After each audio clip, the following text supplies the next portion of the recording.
bahalag pobre basta hila. So nanapot tayo bago no, like comments mo ni iyang komento sa atong nag-viral na post.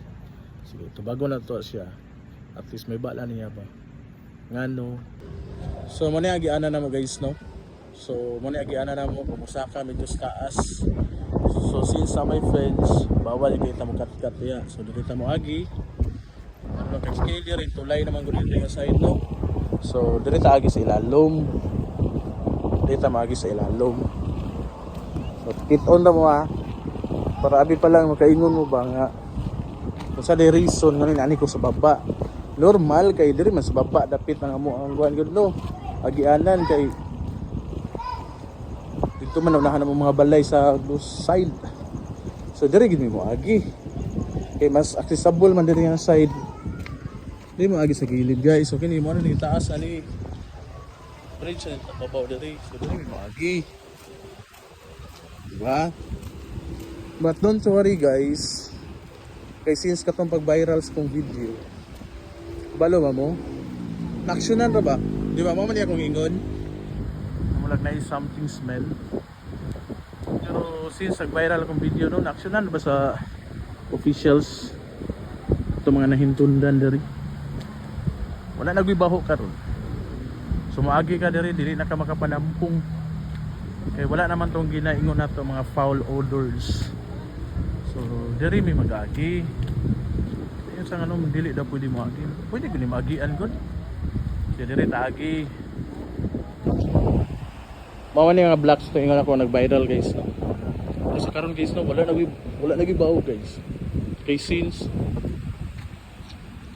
nakuan man na viral man to at that time, so aksyonan dayon. So ani ka goods, so diri may mag-agi padulong na dito na side para patuyo para maabot dito sa taas. Ana ako ingon sa inyo ha.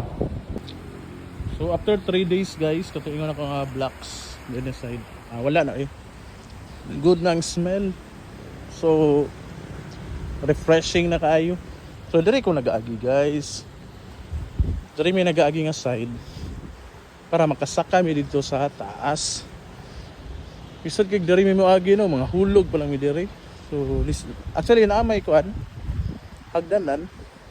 Aon ta mo na may hagdanan na di ba ni hagdanan pasaka dito sa babaw. So gagmay kailang kuan kailang mga so di gihapon siya safe. So continue ra gyapon ta kay dito sa unahan ang gausan na dito na sa katunag yung dala na gyud. Wa may atang open man siya diri. So it may consider gahapon ni diri nga agian. Kay mao ra gini siya ang accessible area atong mga tao nga nadapit sa ubos na nimuyo. Ito unta mo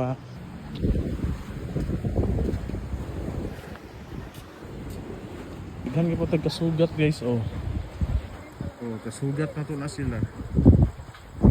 Hindi maingon nga dili ni agianan. Agianan gihapon ni sa ubos.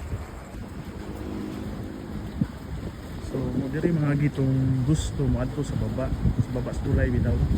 So diri sila mo agi. So mo to ingon ako katong wala pa to na atiman to dito nga area nga naagi something smell.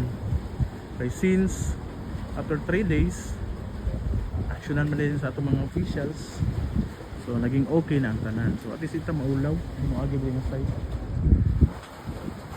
Actually hapit na ta guys no, hapit na ta mo ugawas katubigan ko sa ubos sa bridge. Itong giagian ako sa ubos dari hapit na ta mo gawas katong dito na kita atong karsada katong ingon nila nga dito man ang proper nga agianan. So alangan diri man kita moagi para makaabot dito. So tanaw sumo na ni hapit na mo na yung mga nag-jogging kanina. Wala na yung mga nag-jogging no. So paana lang dagan ana pag-abot diri na side. See mo niya katakong giagian abot ni na side. So mag-abot na siya dito na atong jogginganan katong pathway na gyud. Kung hindi mo maingon katong mga nagbash din ha. Mamiingon unsa dag-adto na ko sa baba. Jaginganan ba daw to? Pero di siya proper jaginganan. Agianan lang yun. Kita man garo niyo ganina na ba? May mga nangagi. Oh, so mo ni. Ano yung katong gisunod na ko nga way? Oh, di ba? So ana ta diri. Kung mo pwede masaka diri kinagid siya ang proper niya sa nanan diri side. Keep on the mo. Oh, na ganyan nagkuan-kuan diri oh. Diba? Oy, wait. Daging. Oh, mana ni ang gawsa nanan. See? Tanawa. Hindi gyud nagtaka-takag istorya ha. Mamiingon dayon nga unsa day giadto nako sa ubos, unsa day akong giadto sa baba nga dito jud nga normal po daw no kay dito magyud ang mga accessible nga mogawas mi diri sa kustal. Makaabot na sa mga balay. So mo na ni. Ito na mo, di ba?